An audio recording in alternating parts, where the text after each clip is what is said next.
welcome back to my channel this week. Thank you for joining again, and thank you for everyone who watched last week's video, everyone who liked it, who subscribed it. I must say I'm quite surprised. I sent out the link for this to a few people, and yeah, there's quite more of a response to it than I was expecting. So yes, thank you very much. Yeah, it's great to see the support. As promised last week, this week I would like to share with you a bit more around the story of how this opportunity came about, or just the whole thought or idea around moving to a different country. So grab yourself a cup of coffee or tea or something else you want to drink, hot chocolate, and let's get started with the story. So by the time that I was 18 years old, I was very aware of the fact that I did want to be able to travel and see more of the world. Unfortunately, I grew up in a part of South African history where travel wasn't really a thing, and thus I didn't really come from a travel culture, not travel internationally anyway.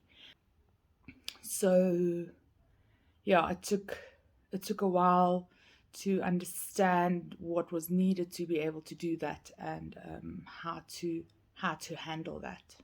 It so happened that my first trip abroad actually ended up being only 8 years later. So like when I was 26, it was a trip to Mozambique, which was actually my honeymoon. That's a different story. Maybe one day we'll touch on that. Not married anymore. But yeah, it took quite a while. And then after that, I, through work mostly, had a couple of opportunities to travel, but nowhere near where I wanted the experience to be, or how regularly I wanted the experience to be.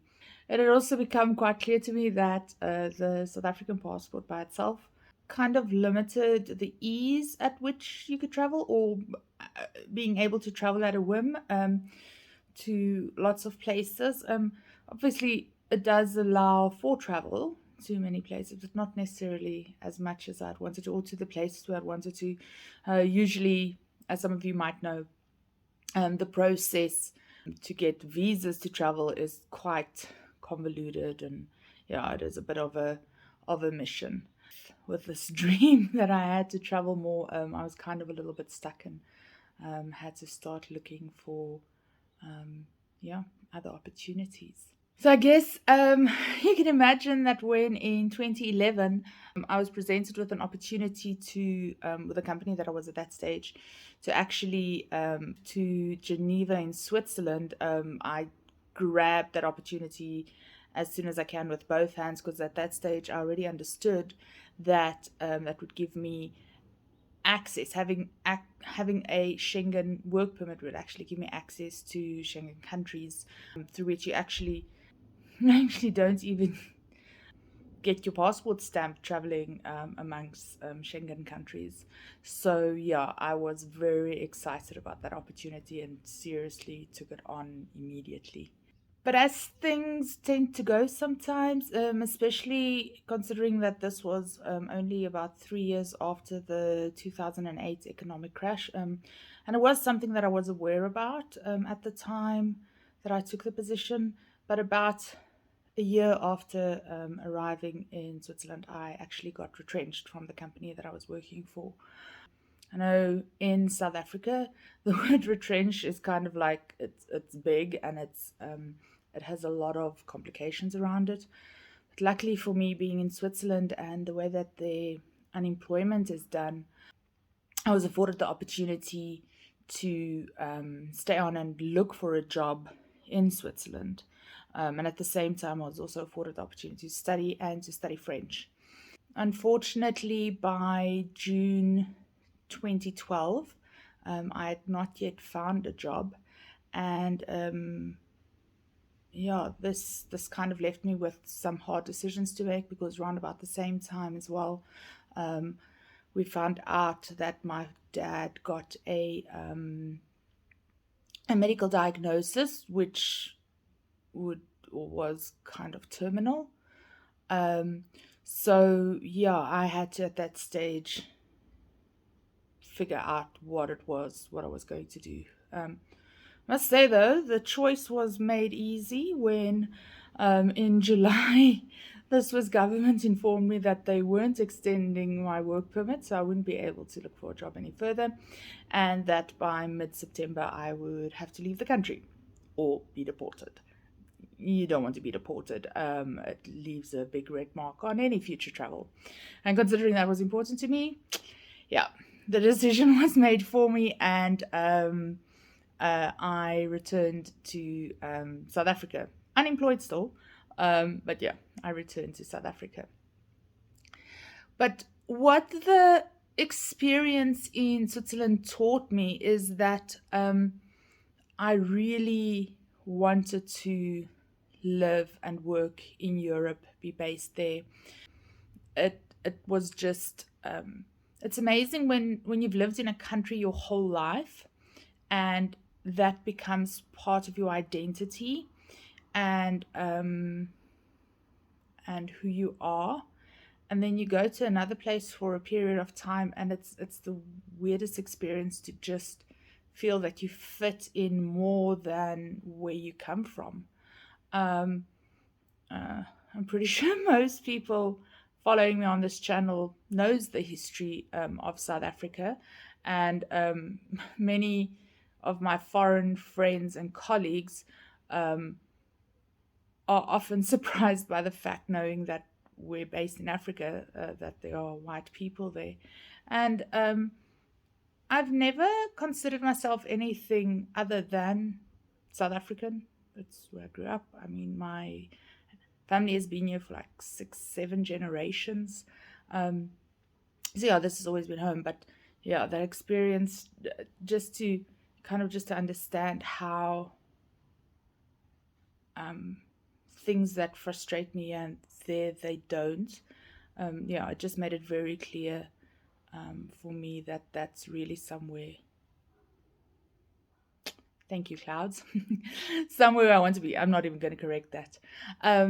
So yes, so my mind was made up that by hook or by crook, I would be back in Europe. So as I mentioned, got back to South Africa. I was unemployed for 9 months, trying to find jobs, doing different little jobs, like mystery shopping. I did some resettlement of immigrants relocating to South Africa for other companies. And then eventually I found a job with a travel company, which was quite funny. I thought, okay, work for a travel company, lots of travel opportunities. It was the least travel I have done since I started traveling, working for a travel company. There was just yeah, the opportunities that I thought would be there, that I remember being told when I was at school, when like you have a career fair and they come and tell you about the different kind of jobs. It was always sold that your opportunity to travel was a lot if you worked in the travel industry. No, didn't happen. And then, by the grace of God, but no, really by God's grace, I got the job that I have now. I was not looking for anything specific at that time, really. It was chatting to a friend and was making a joke about looking for something, and yeah, eventually got a job from that. The company that I got the job with, I found out they were actually head office in France. I originally, by research and just the way that the company is put together, I actually thought initially it was in Canada, but then found out that they were based in France, which was pretty much in line with what I had in the back of my mind of going back to Europe. Would be somewhere like France. I wasn't looking at somewhere like Germany. On my list at that stage really was France and the Netherlands, because I had been been given the opportunity to learn French when I was in Geneva, and because of being Afrikaans, I did understand that looking for opportunities in the Netherlands would be a bit easier because of the language. The language wouldn't be as much of a barrier. So yeah, I started working for this French company for a few years, and then probably about 3 years ago, started working with my management on the process of looking at moving my position across to France, which made sense for the business also on a whole bunch of levels. Then we're used to it now, I think, but then COVID struck and the process was halted and priorities changed and management changes and so on. And in January this year, January 2022, I was informed that the opportunity plan, or whatever project, was basically dead in the water. As you can imagine, I was quite devastated. But because of my faith, I was not defeated. By the end of February, I was presented with the opportunity for a different position, which initially I thought would be based in the UK in our Cambridge office. But I was informed that if I should be successful, if I should be their chosen candidate, I would actually be able to decide where I'd want to be based between the UK, Sweden, and the Netherlands. So a couple of interviews later, I was offered the job, and easy choice, I decided on the Netherlands. It was quite an easy choice actually, considering that it was one of the countries on my list that I would look into, and I'd already done a bit of research. As for where in the Netherlands, I'd never really focused on anything, but our offices are based in the southeast of the Netherlands. Netherlands is tiny, so it's actually difficult to give an area. But in the southeast, called Den Bosch, which is like the colloquial name. It's actually, when it's written S. Hartogensbosch. I'll write it down at the bottom here so that you guys can see how it's spelled. Which is, even like when I was dealing with my cultural coach a couple of days ago, he was telling me it's an extremely Dutch city. So it's the internationals that work there, because there are some international companies there, but it's not at the level of a place like Utrecht, Eindhoven, Rotterdam, Amsterdam. It will be a very, very Dutch experience, which I'm quite happy with. I kind of like the idea of immersing myself in the new culture. Okay, so where I'm sitting today, I am 3 weeks to the day from arriving in the Netherlands. It has been just over 3 months since I was informed that I had the position. So quite a bit has transpired since then. I must say, doing an immigration or a relocation to another country this way is probably one of the easiest, in the sense that a lot of the admin is taken care of for you. Now, please, I do need to just mention here, I am not an immigration expert. Clouds. I'm not an immigration expert. I can only speak from my own experience. But yeah, for me, I find that the process with moving across with a company does make it much easier. If I just listen to some of the experiences of some other people on YouTube here that have done relocations to other countries, there's a lot that goes into it, and yeah, a lot of that is taken care of for you.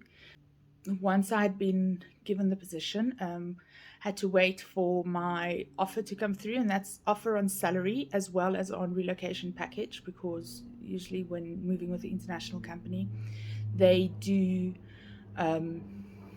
offer you various assistance. So in my case, one of the big ones was that they appointed an immigration lawyer, which is great for the legal parts. So just around the legal parts, I had a couple of forms that I had to fill in. A copy of my passport had to be submitted, and then in the background, they did the submission. This process can often be very long and convoluted, From what I've heard, can take up to 3 months. I'm in the lucky position, I guess, where the company that I work for is an actual official sponsor with the IND, with their Home Affairs, International Affairs Department when it comes to highly skilled migrants. So the process actually took 2 weeks to complete to get the work permit approved. So I was quite lucky. Now the next step, not as lucky, um, is handing in my passport to get a visa put in there for me to get into the Netherlands, to travel into the Netherlands. So I'm not sure if you are aware that currently, um, after COVID, a lot of people are traveling and applying for visas. So the visa offices are quite inundated and there's quite a bit of a backlog. I did not wait for my work permit to get approved to set my appointment for my visa. I actually did that quite early on in May, and the first appointment I was able to get was only July 20th. So keep in mind now, I said in 3 weeks' time, I'm supposed to land in the Netherlands. Only about 10 days before that will I actually hand my passport in for a visa. So you can all please pray along with me that that process goes through quickly. I am banking on it that it actually only takes like within 8 working days. They do say within 10. Put it this way, my work permit, they said 2 to 3 weeks. It happened in just under 2 weeks. So I do believe it'll be fine with a visa. But yeah, from a legal standpoint and travel documents, that still needs to happen. Moving. So do I move stuff? Don't I move stuff? Ideally, I would move nothing. But it doesn't work that way. Luckily, I am offered a small allowance for air freight. So some stuff will go over and it'll be there within 4 weeks of me arriving. And then I will have a sea shipment. But I'm seriously only taking over like a couch, my bed, and a dining room table. The rest I will buy there. And then all my sewing stuff. For those of you who don't know, I do quite a lot of sewing stuff, material, that kind of stuff I'll take along. Some books, and some personal items and clothing will go across with me. Also, I get temporary accommodation for a month, which interesting. I actually will not be taking up in Den Bosch, where I will be based. I have to take my temporary accommodation up in Eindhoven, which is a town, a 45-minute train trip south of Den Bosch. This is just also around registration, legalities, getting my permit, that kind of thing. So in Den Bosch, you're required to have a permanent residence address to register with the municipality, and in Eindhoven you don't. So the relocation agent that is assisting me to settle in the Netherlands has recommended that I do my temporary accommodation in Eindhoven, which is what I've done. Yeah. Then, yeah, once I get there, there's a whole bunch of stuff that needs to be done, but I'll speak more about that when we get there. I mentioned the relocation agent. So the company also assists with the relocation agent that helps with these kind of things: registration, bank account, cell phone account, Wi-Fi, and finding a permanent place to stay in the Netherlands.